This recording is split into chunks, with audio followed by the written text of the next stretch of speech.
Hello అండి. నరసింహుడు హిరణ్యకశిపుని అహంకారాన్ని ఎలా నాశనం చేశాడో మనం ఇప్పుడు ఈ వీడియోలో తెలుసుకుందాం. హిరణ్యకశిపుడు మహాశక్తివంతమైన అసురరాజు.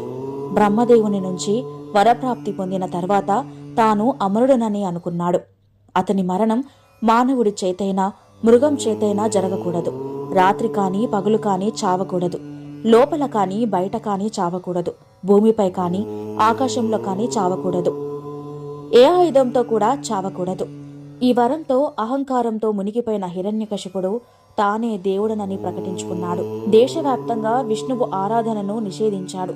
కాని అతని కుమారుడు ప్రహ్లాదుడు మాత్రం ఓం నమో నారాయణ అని నిరంతరం జపిస్తూ భక్తిలో నిలిచిపోయాడు.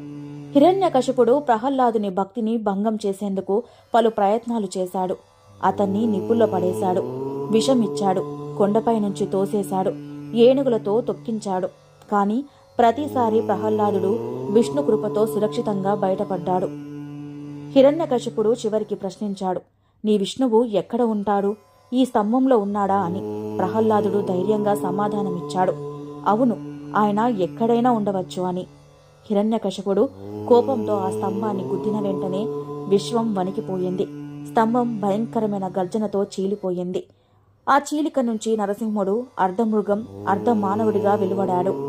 సాయంకాలం రాత్రి కూడా కాదు, పగలు కూడా కాదు. అతన్ని మొడిముడి వద్ద లాగి లోపల కూడా కాదు, బయట కూడా కాదు, తన ఒడిలో పెట్టి భూమిపై కాదు, ఆకాశంలో కాదు, తన పదునైన దెబ్బతినని గోళ్లతో ఛేదించాడు.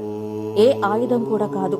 హిరణ్యకశిపుడు దేవతలను ఓడించానని గర్వించిన అసురుడు ఒక్క క్షణంలో నాశనమయ్యాడు.